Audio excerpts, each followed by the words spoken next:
1945, début d'une nouvelle ère, naissance d'un prince, un génie qui va mettre son style musical sur le toit du monde. Imaginez un monde sans No Woman No Cry, sans One Love et sans ces dreadlocks légendaires qui ont fait danser la planète entière. Oui, vous avez compris, aujourd'hui on parle de Bob Marley. Cet homme qui a fait de la musique un message universel de paix et d'amour. Mais saviez-vous que derrière cette figure emblématique et iconique se cache une histoire pleine de rebondissements, de drames et parfois même d'un peu de magie. Accrochez-vous, attachez vos ceintures, direction la Jamaïque. Dans cette vidéo, on va plonger dans la vie de Bob Marley, depuis son enfance dans les bidonvilles de Kingston jusqu'à son ascension en tant que superstar mondial. On va parler de ses combats, de ses amours, de ses blessures et bien sûr de sa musique qui fait danser encore des millions de personnes. Et spoiler alert, il y aura des balles, du cannabis et même une histoire avec la Miss Monde. Bob Marley, c'est bien plus qu'une playlist Spotify. C'est une légende vivante, ou presque.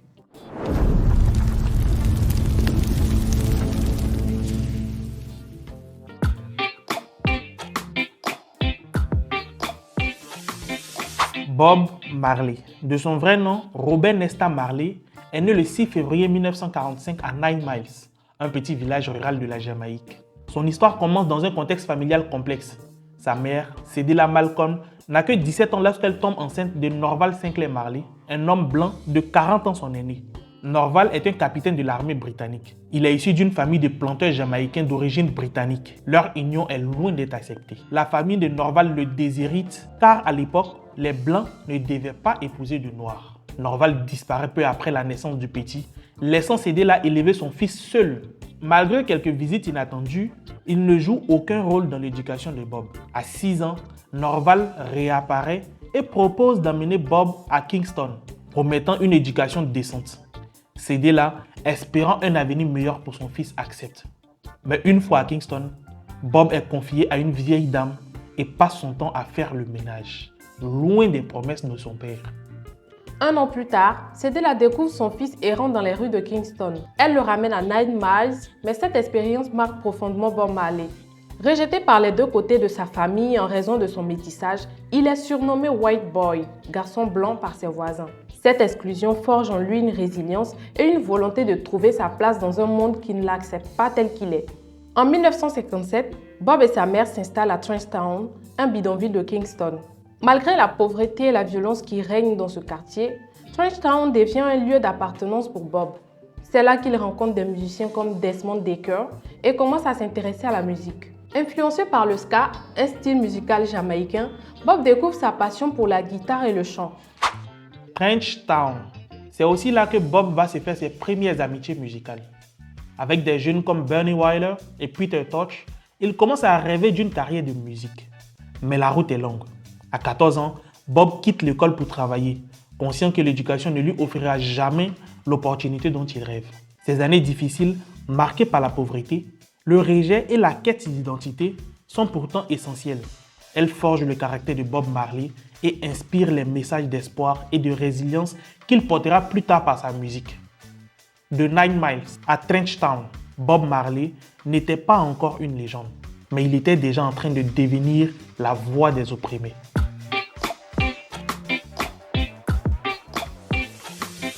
Imaginez Kingston, Jamaïque, début des années 1960. Les rues de Trenchtown résonnent de musique et de rêves. Parmi les jeunes qui traînent dans ce quartier populaire, 3 amis décident de former un groupe: Bob Marley, Bernie Wyler et Peter Tosh. Ils s'appellent les Wailers, ce qui signifie les pleureurs ou les gémissants. Un choix qui reflète leur désir d'exprimer les souffrances et les espoirs de leur communauté. Leur premier grand succès arrive en 1964 avec Simmer Down, une chanson qui appelle à la paix dans les rues violentes de Kingston. Le titre devient numéro 1 en Jamaïque, mais malgré ce succès, la vie reste difficile. Bob Marley doit continuer à travailler comme soudeur pour gagner sa vie, car les revenus de la musique sont maigres. En 1966, Bob Marley part pour les États-Unis pour travailler dans une usine.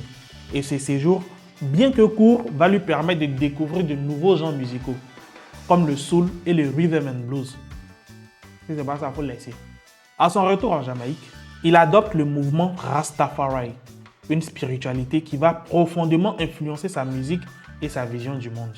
Rastafari, ou Rastafari vient du mot Ras, qui signifie prince, et Tafari, qui est le nom de naissance d'Haïlé Sélassié. Les Rastafariens voient Jah Rastafari comme Dieu, incarnant la Sainte Trinité du Père, du Fils et du Saint-Esprit.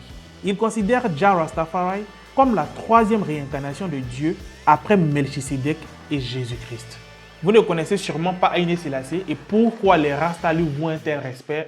Pas de panique, nous avons justement préparé une vidéo pour tout vous expliquer. Pour l'instant, patientez. Bon, on continue.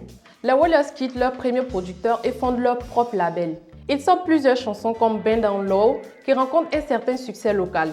Mais les tensions montent au sein du groupe et Bunny Wailer et Peter Tosh finissent par partir, laissant Bob Marley continuer seul. En 1972, Bob signe avec un grand label international. C'est le début d'une nouvelle ère. Les albums Catch a Fire et Burning sortent en 1973, mélangeant reggae, rock et soul. Des titres comme Get Up Stand Up et I Got the Sheriff deviennent des hymnes. Et quand un célèbre guitariste reprend I Shot the Sheriff en 1974, Bob Marley devient une star mondiale. Pourtant, derrière cette ascension, il y a des années et des années et des années de sacrifices et de détermination. Les débuts des Wailers, c'est une histoire d'un groupe qui a cru en ses rêves quand même tout semblait contre eux. Et Bob Marley, c'est l'histoire d'un homme qui a transformé ses épreuves en mélodies, ses mélodies en messages d'espoir. Il y a une histoire qui reste moins connue, c'est que No Woman No Cry est une musique qui a été écrite par un ami de Bob Marley pour l'aider financièrement.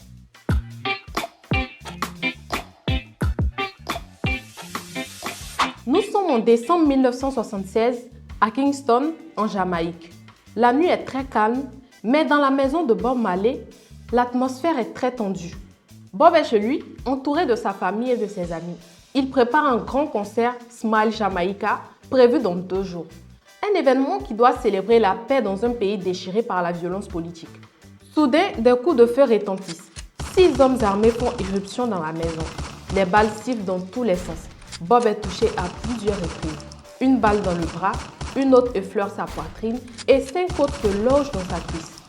Sa femme Rita est également blessée à la tête, mais elle survit miraculeusement. Le manager de Bob n'est pas épargné. Le chaos règne. Malgré ses blessures, Bob Marley refuse d'annuler le concert. 2 jours plus tard, bandage au bras et à la poitrine, il monte sur scène devant des milliers de personnes. Ce jour-là, il ne chante pas seulement pour divertir, il envoie un message fort. Les gens qui essaient de rendre ce monde pire ne prennent pas de jours de repos. Alors, comment pourrais-je en prendre un? Déclare-t-il. Le public est en transe. Le concert devient un symbole de résilience et de courage. Mais les épreuves ne s'arrêtent pas là. En 1977, Bob remarque une blessure sur son orteil. D'abord, il pense à une simple blessure de football et ne s'inquiète pas. Mais la plaie ne guérit pas. Les médecins lui diagnostiquent un mélanome, un cancer de la peau. Ils lui recommandent une amputation, mais Bob refuse par conviction religieuse. Malgré la maladie, Bob continue à se produire sur scène. En 1980, il donne un concert à Saint-Denis, en France, devant 50 000 personnes. Mais son état se détériore rapidement. Dans une journée ensoleillée en septembre 1980, lors d'un jogging à Central Park, Bob s'effondre. Les examens révèlent que le cancer s'est propagé. Il a des tumeurs au cerveau, aux poumons et à l'estomac. Bob Marley refuse de renoncer. Il se rend en Allemagne pour suivre un traitement expérimental, mais les souffrances sont très intenses. Il rêve de retourner en Jamaïque pour y passer ses derniers jours, mais il est trop faible pour voyager. Il a donné son dernier concert à Pittsburgh en septembre 1980. Malgré la douleur, il donne tout ce qu'il a, comme il l'a toujours fait. Bob Marley n'était pas seulement un musicien, c'était un guerrier pacifique. Un homme qui a affronté la violence, la maladie et la mort avec dignité, une dignité rare. Une de ses citations résume bien sa philosophie. Pourquoi prendre la vie au sérieux? De toute façon, on n'en sortira pas vivant. Bob Marley a vécu pleinement. Malgré les épreuves, il a laissé un message d'espoir au monde entier. Nous sommes en 2025 et Bob Marley est partout. Dans les rues de Kingston, dans les plages de Rio de Janeiro et dans les clubs de Paris, sa musique résonne encore après plus de 40 ans. Plus de 200 millions d'albums vendus. Des chansons comme No Woman No Cry, One Love et Three Little Birds chantées dans toutes les langues sur tous les continents. Mais l'héritage de Bob Marley, ce n'est pas qu'une question de chiffres, c'est une question d'impact. Ses messages de paix et de justice ont traversé les générations. Quand il chantait Get up, stand up, oh, ce n'était pas juste une mélodie, c'était un appel à l'action. Une invitation à se lever et à se battre pour ses droits et sa liberté. Et aujourd'hui, ces mots résonnent encore dans les manifestations, dans les luttes contre l'oppression et dans les combats pour l'égalité. Mais Bob Marley, c'est aussi une famille. Ses enfants comme Ziggy et Damien ont repris le flambeau. Ils chantent, composent et portent haut les valeurs de leur père. Et ce n'est pas tout. Des artistes dans le monde entier, de Rihanna à Dadju, lui rendent hommage. Dadju, par exemple, a sorti une chanson intitulée Bob Marley en 2018, où il chante « Elle veut qu'on s'en aille vivre aujourd'hui ». Bob Marley continue d'inspirer. Et puis il y a les lieux, les rues et des musées qui portent son nom. En Jamaïque, sa maison de 9 Miles est devenue un lieu de pèlerinage. À Addis Abeba, en Éthiopie, une statue à son effigie trône fièrement. Partout, il y a une lutte pour la liberté, pour la paix, pour l'amour. Bob Marley est présent. L'influence de Bob Marley s'étend aussi à la mode et à la culture populaire. Ses dreadlocks, son style décontracté et son image de rebelle pacifique ont inspiré des générations de créateurs. Des marques comme Puma, Nike et Levi's ont collaboré avec la famille Marley pour créer des collections inspirées de son héritage.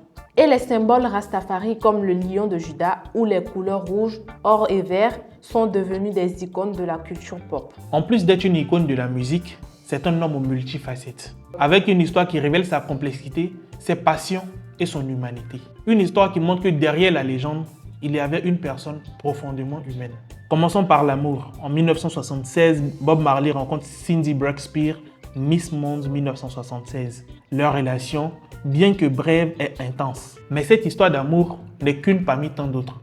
Bob Marley, c'est aussi un homme qui a vécu plusieurs histoires d'amour, laissant derrière lui une famille nombreuse et un héritage musical très riche. Et puis il y a le cannabis. Tout le monde sait que Bob Marley était un fervent défenseur de la marijuana. Mais savez-vous qu'il a été emprisonné 1 mois pour détention de cannabis? Cette expérience, loin de le briser, l'a forgé.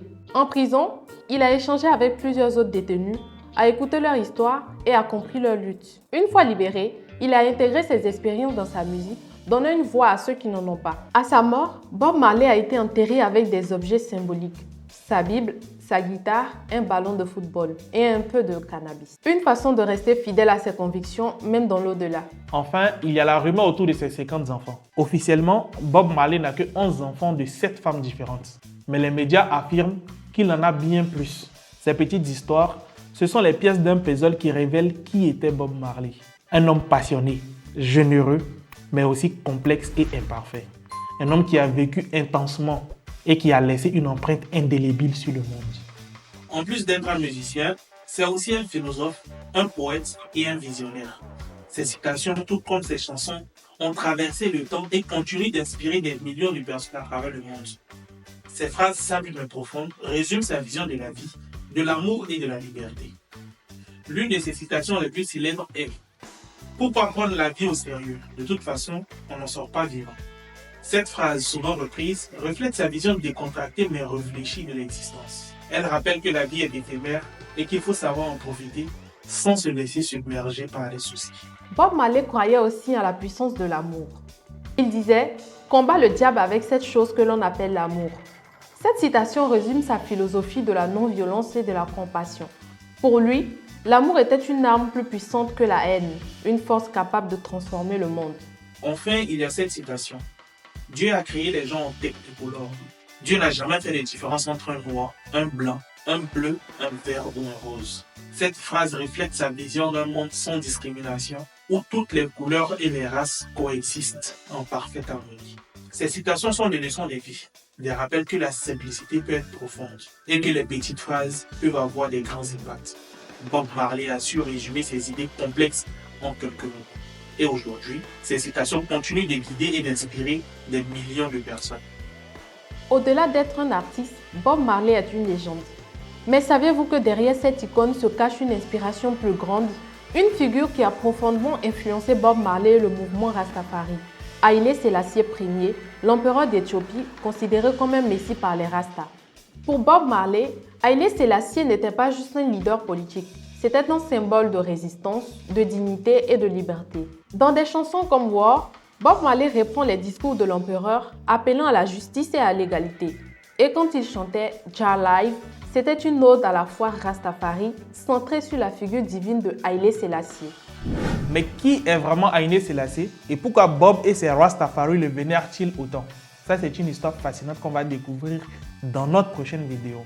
Alors, si tu veux savoir le lien entre Bob Marley et Haïlé Sélassié, n'oublie pas de t'abonner et d'activer la cloche de notification parce que, comme le dirait Bob,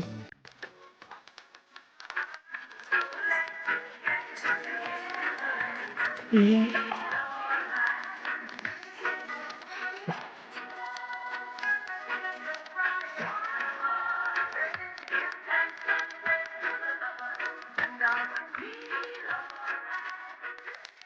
attendant, likez la vidéo et surtout partagez-la avec vos amis. Peace and love. peace.